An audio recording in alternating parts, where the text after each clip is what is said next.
Well, I'm Sharon Friel. I head up the Planetary Health Equity Hothouse here at the Australian National University. I'm coming to you from the lands of the Ngunnawal and Ngambri people, the unceded lands, and really I just want to acknowledge that and acknowledge that we're, for people here in Australia, we're coming from all over lands of Indigenous peoples, and to pay my respects to elders past, present, and colleagues that are joining us online. So, as you know, Saving the World webinar series, in our unashamedly ambitious title, we speak about these big structural issues that are really important for people and the planet, trying to understand the structural factors that are contributing to what we call the consumptogenic system, the system of processes, of institutions, policies, commercial activities, norms that are baking in, that are incentivizing, that are rewarding the excessive production and consumption of fossil fuel goods and services, which of course are just horrific for the planet and really not very good for human health and very unequally distributed and valued. So a big confluence playing out there of drivers of climate change, inequality and health. And on the webinar series, we have the great fortune to be able to engage with leaders across a whole variety of fields that speak to exactly these issues. We're joined today with, well, she really needs no introduction whatsoever. It's Professor Fran Baum. Fran is a great colleague, great friend, great mentor for me. We've worked together for many years. She is one of the global leaders in health inequities across the political, the commercial, the social determinants of health. Fran has led this field in Australia for decades, has been rewarded through her Order of Australia for your recognition of that really important contribution in Australia and globally. Fran is this lovely mix of deep scholarly expertise sitting alongside this incredible motivation, desire for social justice and how that plays out through health and human and planetary health. And she exercises that in lots of different ways, but really importantly is through the co-chair of this, the People's Health Movement.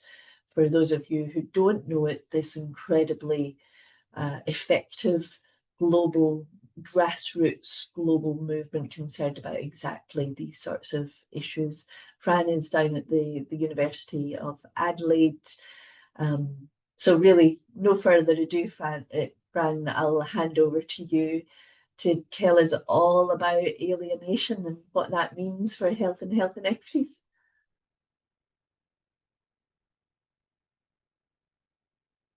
You're on mute. Yeah, I'll just check that you can all see. Can everyone see the... Perfect. Perfect, great. Well, it's great to see everyone online, and it's very good to be able to talk about this topic of how alienation stemming from 21st capitalism affects our health. And you'll just see the people who, sorry, I've done some of the thinking around this, including Sharon, but others of Ashley, who's also in Sharon's team at the Hothouse, and then colleagues from Stretton Health Equity.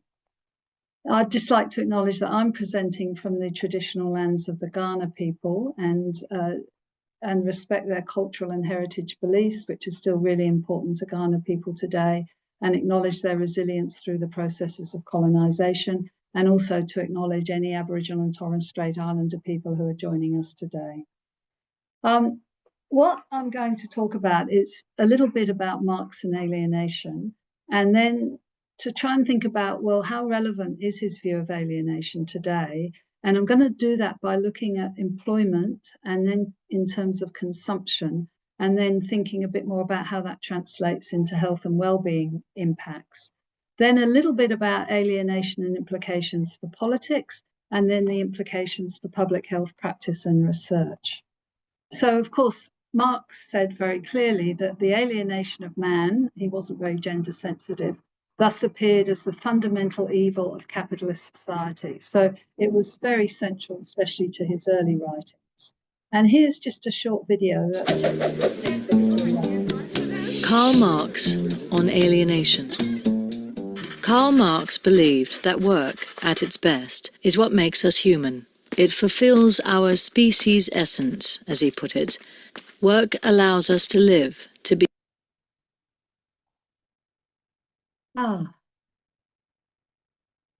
Hello? Yeah, it just it froze, Fran. Right, I think let's try again. All right. Sorry, folks. See if we can get that going. I think it was my fault because I was trying to get rid of the strip. Be creative, to flourish. However, the reality in 19th century Europe was that work destroyed workers, particularly those who had nothing to sell but their labour. To the mill and factory owners, a worker was simply an abstract idea with a stomach that needed to be filled. The workers had no choice but to toil long hours for a pitiful wage. What was worse, their labour alienated them. Alienation is a disorienting sense of exclusion and separation. Factory labour, under capitalism, alienated the workers from the product of their labour. They made stuff they couldn't afford to buy, which disappeared to shops in far-off places, to make money for people who paid them next to nothing. The factory production line split jobs into meaningless tasks that made the hours at work tedious, empty and bleak. They became cogs in a gigantic machine. Workers lived for the few hours at home when they could eat, sleep and relax. The rest of the time, they weren't fully alive. This work also alienated them from each other. The only way out of this drudgery, Marx argued, was for the workers to organize and revolt. They needed to seize the means of production, leading to his famous rallying cry, "Workers of the world, unite! You have nothing to lose but your chains." So that's the view on how Marx saw alienation. And what's important to hang on to there is that last bit about what has to happen if you accept that alienation is a problem and how we might change it. So his theory really was about explaining the relationship between social and economic relationships and how that really relates to people, to their emotions, their bodies, their desires, their potentials, their abilities, and so on. And he saw three main types of alienation from nature, which I'm not going to talk about today, although I do think it's really important, but I don't have time. From people's own productive activity, which relates to from their own species being and not being alienated from creativity and not in control of their lives. And the control is very important in terms of employment and also from each other. So that's what he was talking about. And so I'm going to talk about the processes of production and employment and then consumption. So it really, in his view, it was really resulting from the form of employment under industrialism and capitalism. And this first quote, he noted that factory work, which he focused on particularly, exhausts the nervous system to the utmost. It does away with the many-sided play of muscles and confiscates every atom of freedom, both in bodily and intellectual activity. And then he talked about how the capitalist mode of production leads to the squandering of the life and health of the worker and the depression of his conditions of existence as itself an economy in the use of constant capital and hence as a mean of raising the rate of profit. So he directly relates this feeling of alienation to the health of the worker.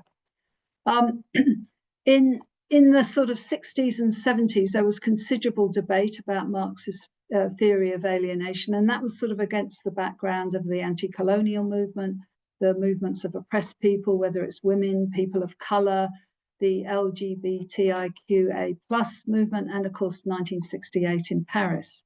There was very much a sort of warring camp between Marxist and non-Marxist, and really between Marxists. And the Marxists were arguing about, well, did Marx really stick to his earlier theory of alienation? And I think the work of Messaros is quite convincing that he did stick to that earlier idea of alienation. But there's also a big difference between the scholarship in the US and that in Europe. The US was much more psychological, seeing it more about psychosocial alienation without seeing that more structural and psychosocial and relating those. So there's been a history. Now, one of the things I want to talk about today is a narrative review that I've done with colleagues at Adelaide University, where we've looked at a review on alienation, Marx and health. And you can see that we started off with about over 500 articles. We screened those through till we'd got 35 articles.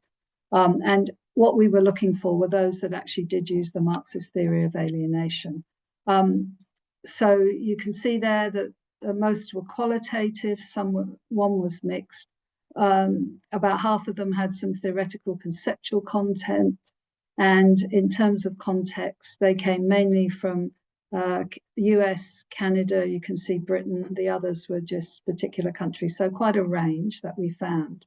And the key issues on employment, I think, that came out of this review was that they all saw alienation as relevant to 20th century employment.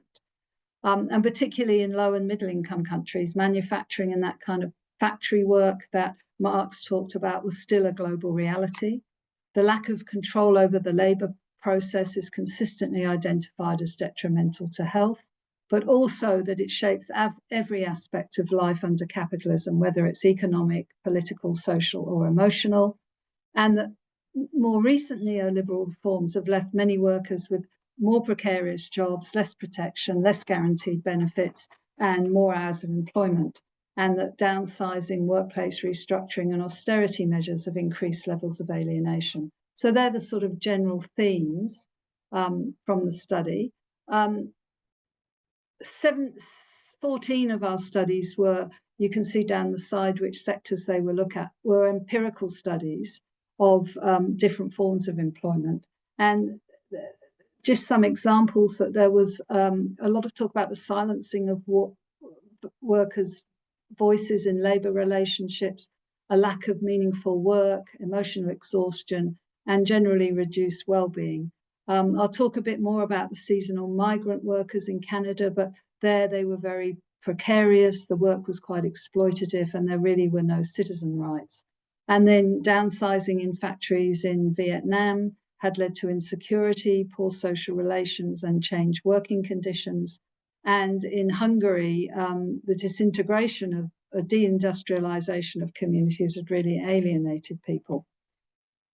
And one of the sectors that was very prominent was the care sector. There's been a big increase in care work internationally, and alienation is often seen as very inherent to that. And care work has really been turned into a commodity, and as Fran Collier says, it's a means of generating surplus value to enrich owners or agencies coordinating the services of care workers. And Yule really talks about how he gives a case study of social workers who were very compassionate in how they felt, but they were totally unable to realize that compassionate self at work, which led to a real disjunction between what they wanted to do and what they were able to do given the constraints of their work. And that was very alienating. We also found that alienation is not just something for the workers. Marx saw capitalism meaning alienation for all, including the owners of capital, actually. There is one study by Prince et al. That really looked at individuals in the middle of the social hierarchy, particularly managers and supervisors, and found that they're more likely to experience higher rates of anxiety and depression. So that was analysed in terms of them occupying a sort of contradictory class location, because they were embodying both aspects of ownership and labour. And at the same time, they were implementing policies over which they had little control, and they had to navigate very stressful interpersonal encounters with the people that they were managing. So if one of the examples of where, and this actually wasn't in our study, but it's wasn't in our review, but we identified this study of looking at the social relations of production in the clothing industry in Istanbul, where they really unpicked the sort of people who were in the global market, who were sourcing these clothes that were manufactured in Turkey. But they identified that the sort of managers of small workshops really, where they were having to comply with the sort of just-in-time logic of the owners of the big multinational companies, was extremely stressful for those small, seeming like entrepreneurs, but people who were just having to meet the demands of the transnational corporations. And then they were employing people in a very informal labour market, mostly with no social security. So there was this sort of pattern of power and exploitation that was going throughout the system. And it was the sort of middle managers who were having to do, if you like, the dirty work of producing these clothes at the cheapest cost possible, not the transnational corporations that were benefiting from them. Gender also came through as a really important fact, as a compounding factor of those health and well-being impacts of alienation. And basically the argument in a number of articles, but Overseen and Kelly really stress this, is multiple experience of marginalization really increased susceptibility to alienation, and that women's work is often very undervalued, and that really contributes to greater alienation. Some examples just of gender. One study found that female journalists are more likely to experience higher levels of stress and burnout because of the gender dynamics within and outside their workplaces. And then the Vietnamese study of a cake factory noted that workers had no time at all for caring or playing with their children. So that was very stressful for the workers in those factories. So gender really is one of those intersectional factors that complicates the picture. And of course, Marx paid very little attention to gender. The next issue is thinking about frustrating consumption. And here is a sort of and Sharon, of course, has talked about a consumptogenic society. And in the literature, it's very clear that the relentless pursuit of substituting old things for new products and the quest for almost unattainable standards. So people lose meaning and are talking about a society that's really characterized by emptiness and feeling degraded, and that there's a sort of constant strain to consume, and that really contributes to poor mental health. And Collier's talked about the commodification of bodies, that bodies become a project that's to be shaped, transformed, and produced. So the notion of meaningless consumption and also unhealthy consumption, which is represented by ultra-processed foods. So there's a whole lot of pressure to consume in a way that's unhealthy and to consume products that are unhealthy. And it's mainly invisible in the literature. We found some examples of alienation from consumption, but primarily the literature focused on production rather than consumption. And individual consumption has become much more important to capitalism, I think, than in the 19th century. And there is a real crisis of overproduction in the economy. So how do you increase consumption so that people are buying things, and you have to continually reinvent markets and way of encouraging people to consume? But that consumption is coming with increasing consumption, I think. So I think there is a whole series of consumption that we engage in that is totally frustrating. So the processes of consumption are David Harvey has called daily life is frustrating and nightmarish. Corporations deflect and discourage complaints rather than deal with them. There's mock concern for consumers, and there's inequality in labour market relations through which these commodities are produced. But those vested interests are really obscured behind the choices that people are making. So, while there are some attempts to deal with ethical brands, primarily people cannot see where the things that they're consuming are made or what the global supply chains have been. And then when they try to deal with energy markets, when they try to deal with banks, there's a good deal of frustration. And I think it's also important to note there's a lot of unfair consumption, and we know that wealth is extremely unequally distributed, and that means some people can consume do consume an awful lot more than people who are living in poverty, particularly in low and middle income countries. And this quote from Antonio Guterres just makes the point that while we're all floating on the same sea, it's clear that some are in super yachts while others are clinging to the drifting debris. And we see absolutely outrageous consumption in terms of people the ultra rich buying private jets for their children and so on. Then there is the issue of the state capitalism and the welfare system. And this is just one example that you can see in Australia, just talking about dole bludgers are too lazy to pick fruit. Of course, it comes from a Murdoch press.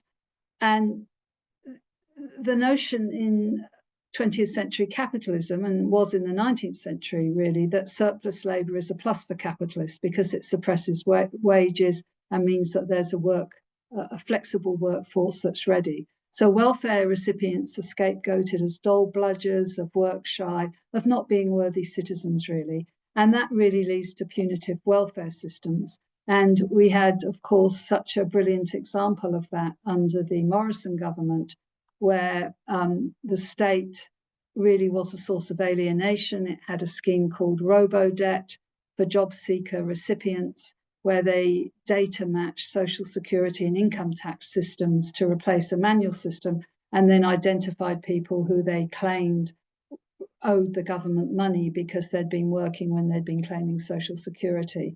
And it was part of a broader political culture of scapegoating welfare recipients.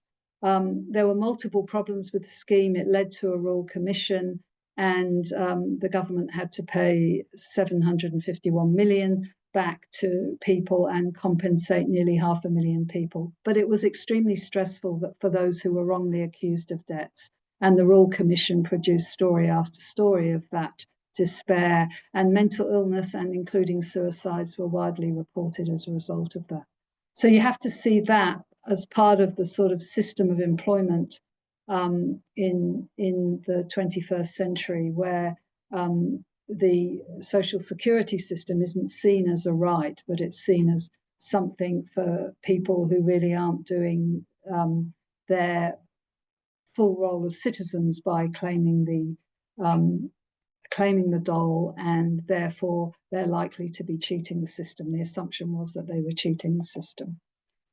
So in terms of alienation and health and well-being, well, the concept of alienation hasn't been used much in medical sociology, but there are a couple of exceptions. And I think Navarro's work in particular, when he wrote about class struggle, the state and medicine, where he really talked about the loss of control and creativity in work and the self-expression, which he claimed and made a good case that it leads to psychosomatic conditions.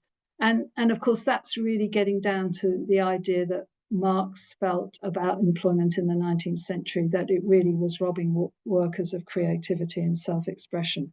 And of course, Eric Fromm's book, The Sane Society, asks the question, well, why, when we've got so much prosperity, have we got so much mental illness? And really looked at aspects of capitalist society that were really fueling that. And Newell's work on alienation and well-being has really picked up on that too. Some of the work that we have done with Sharon and Ashley at the Hothouse has been to think through, well, how is it that alienating processes lead to such poor health. And here we looked at both production and consumption, you can see, and you'll see the sort of things to do with production that I've talked about: dehumanizing, insecure work, low control, uncaring workplaces, and so on. And then on the consumption side, the meaningless and excessive consumption, people's concern with climate change, which consumption is driving, the sort of commodification of our society, the impersonal consumer services, and the sort of status composition, that these all lead to alienation, which has a destructive impact on people's sense of self, increases their chronic stress and sense of powerlessness, and then leads to a whole lot of physical health impacts in terms of suppressed immune systems, premature aging of cells, and cardiovascular disease, and also leads to a whole range of individual mental health impacts, but also societal well-being impacts, such as reducing social cohesion and the increase in populist politics, which I'll say a little bit more about. So some of the words, when we looked at health, you can see here that these came out of the articles that we reviewed, and you can see how they're all going to have quite a strong impact on health.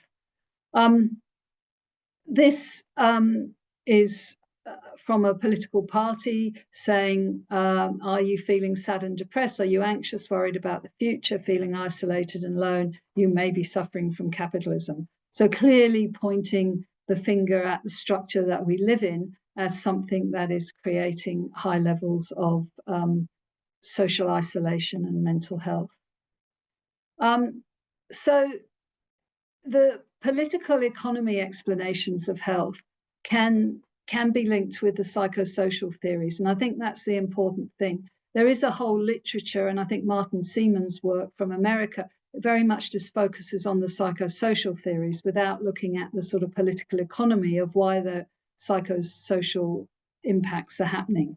But the political economy approach allows us to analyze those class relations and the power dynamics that influence job demands and so on, and also ask how those broader social and economic conditions and that balance of power between labor and capital really influence employment conditions.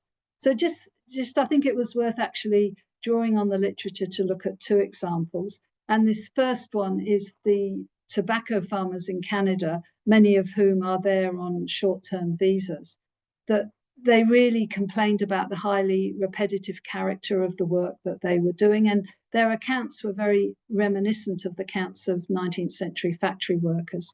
So the workers said things like, the boss makes all the decisions, we meet in the morning, he tells us what we'll be doing that day, we don't have a choice about what we're going to do. And after a while, the work makes you numb, it's mindless. I'm young now, but what will happen to me when I'm older and I can't do the hard worker? And someone saying, the first couple of months were depressing. My body was aching. I felt tired all the time and did nothing except sleep and work. And there was a strong feeling reported in the article that they felt their boss was only interested in profit and wasn't at all interested in them. So the other example, of course, is deindustrialization. And the examples in the literature come from the North American Rust Belt and also from Eastern Europe, where the sort of deindustrialization led to job and income loss, increased exploitation, greater social inequality, and a disruption of services that were available to people. That led to all those psychosocial stresses that we know are so bad for health, and they become embodied as ill health and dysfunctional health behaviors with overuse of alcohol and drug abuse.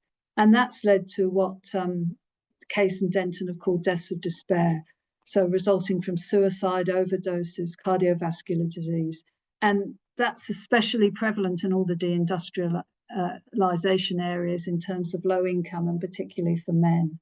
So it's not easy to see how the alienation gets under people's skin. Now, the political implications of alienation, I think, are considerable in terms of the populist politics we're seeing. And here I'm quoting from the Marxist geographer David Harvey. And he was writing this in 2018. And he said much of Trump's support in that year, much of the Brexit vote in Britain came from small town and rural areas that were facing catastrophic economic decline, leaving no option for the young except to migrate to already overcrowded and high rent metropolitan areas in the hope of work. And he notes that Germany's got a similar collapse.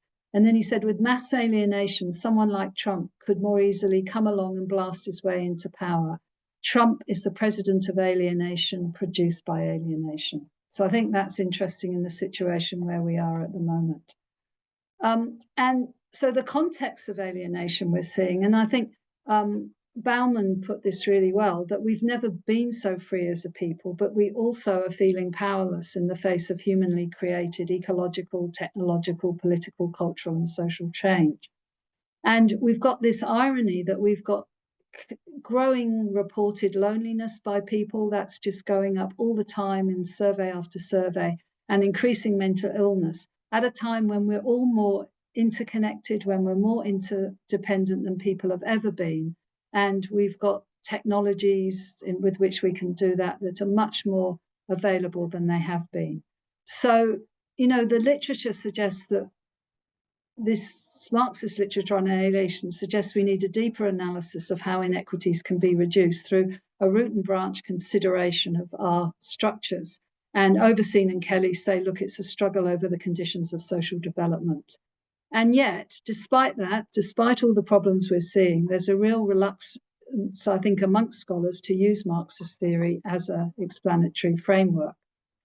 Now, Des Capital, Marx says, capital makes no difficulty about justifying the conditions, partly dangerous, partly degrading, to which it confines the working and domestic life of the labourer, on the grounds that they are necessary for profit. And of course, we hear that in the current context when you hear the Business Council and others talking about why they can't provide better conditions or higher wages. Then he says it's the same thing when capital abstains from protective measures against dangerous machinery in the factories, from appliances for ventilation and for safety in mines. So I think you can see how that resonates with what people would say about how you can't affect profits in a lot of current discourse. And he also makes the point, or Rowe makes the point in commenting on Marxist analysis, that we tend to see the social organization we've got as being natural. But he reminds us that those powers and relations that govern our world are historical products and products of our activity. And what he suggests is that men and women are not condemned by supernatural or natural forces to suffer those conditions of domination for eternity. So in other words, these structures can change. So just to bring this together, so what are the questions for public health practice? Well, a big question is, can alienation be reduced under capitalism? And Marx basically said probably not. The social determinants literature doesn't use class analysis at all. WHO reports don't mention capitalism, for instance, on social determinants of health. And the measures promoted are a reform of capitalism rather than a replacement. But I guess the question for scholars is Marx's framing a good career move or not? And I suspect it probably isn't. Now, however, I do think that there are things that we can do that could change production. And I've just listed some of them here, you know, legislation on health and safety, a stronger social protection and safety net, cooperative and worker ownership management, participatory management, promoting ethical production and supply chains, encouraging trade union membership and the right to take industrial action rather than making it illegal, having more flexible, humanized working conditions, and seeing burnout in an organization as a structural issue, not something that's just about the individual. And similarly with consumption. Now, you can think of lots of things we could do: consumer protection laws, a shift from the value of consumption to sufficiency, a degrowth over increased GDP, restricting the advertising of and taxing unhealthy products, regulating social media, delinking personal identity from consumption, fostering ethical consumption, and supporting not-for-profit models of health and social care rather than for-profit. So there's lots of things we can do to modify alienation. And indeed, I think it would be a very difficult position for and this is something we might want to discuss, for public health practitioners to say, well, you know, alienation can only be reduced if we overthrow capitalism, so let's just wait for the revolution. That's not going to be a very effective strategy. So one of the things we've done with colleagues here is look at a 21st century alienation and health research agenda. And I haven't really got time to go through all of these, but I think the most important one is really to think about the Marxist theory of alienation and to determine what is the relevance to 21st century alienation and its health. And I think the narrative review we've done suggests that there is a lot that we can learn from that. And some of the other things we're suggesting is that looking at workplace structures to determine the ways in which they result in alienation and how you might change that, to examine the way in which financialization of economies has affected labour markets, and I know Sharon's group is doing a lot of work on that, to look at the health impact of sort of cooperatives, which allow workers more control and ownership of the profits of production, and to think much more about a citizen response to their interactions with corporatized processes that are associated with consumption.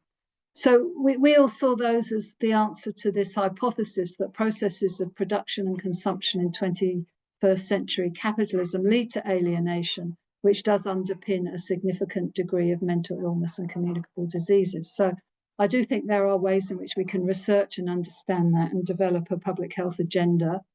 And our second hypothesis was that a reduction in the prevalence of mental illness and non-communicable diseases require public policies which regulate market behaviour in favour of measures which reduce those alienating impacts.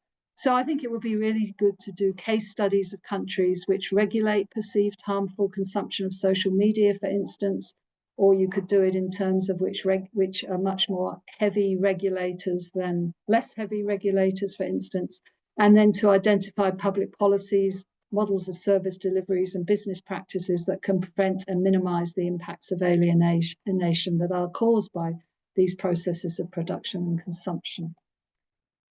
So, one of the questions I asked when I put this together, if I was a 19th century worker from a factory, if I came back to now and I hadn't been a boiling frog and gradually got used to the conditions, would I feel more or less alienated? Or is the alienation just generated in a different way? And I'm not sure of the answer to that question, and that might be something we could discuss. So, was life better in the 19th century? Is it better now? And how might we change it to be even better? Because that's the central question, I think, for public health. So thank you. Thank you for listening. These ideas are fairly exploratory, as you can see, but I think it's an important agenda for public health. Thank you. Brilliant. Thanks, Fran. Lots for folks to think about there. That real explicit attention on Marx and alienation, I think, is brilliant. And as you say, is it, should it, why not? More of an explicit analysis based on exactly that. So really brilliant. So a few questions starting to pop into the chat whilst people are thinking about some questions. Desh, I'm going to come to you. So Dr. Desh Gadgeril, who's a political economist in the Hothouse, and Desh has both personally, growing up in Nepal, sort of lived and breathed the inclusion of Marxism in the politics of the country, and then of course in your work. So Desh, you've just got a brief sort of reflection, and I know you've maybe got a question for Fran, whilst others are thinking about questions, comments with Fran. Yep. Thank you so much, Fran. That was just for such a fascinating, very in-depth presentation. That was fantastic. I guess just to start, I do have a couple of questions for you, probably after this brief kind of comment. The thing I would say about, like you mentioned, Sharon, the experience in Nepal, for example. So for people who don't know, Nepal is one of the few countries who recently went through a Marxist type civil war kind of a revolutionary movement that then ended up with the Revolutionary Party, which were the Maoists, being elected into government in the end. And they were part of designing a new constitution, a democratic constitution, that came into force in 2015. So that calls for a socialist-oriented economy. So it's not a socialist economy in the way we understand it normally, or a communist one. It's still very much a liberal democracy type, perhaps even a social democracy type of economy, but in some ways it goes farther than that. Now, the problem that I've seen, because I've kind of known people in the movement personally as well, and some of the things that they've described, and this is probably something that has happened and it would be familiar for people in the West too, is how a lot of these formerly revolutionary parties, when they join government and they come into the city and you know, the capitalist city, they often end up befriending the bourgeois class itself. And as people have told me, that now, you know, people from the Maoist party have more bourgeois friends than, you know, than worker friends, farmer friends, who eventually got them to power in the first place. So this is the kind of pattern that you probably see quite a lot, you know, play out quite a lot. Given, of course, the fact that Nepal is part of a bigger world, a bigger global capitalist world, of course. And so that's kind of a bit of my experience of what I've seen, the way things have played out in Nepal, at least.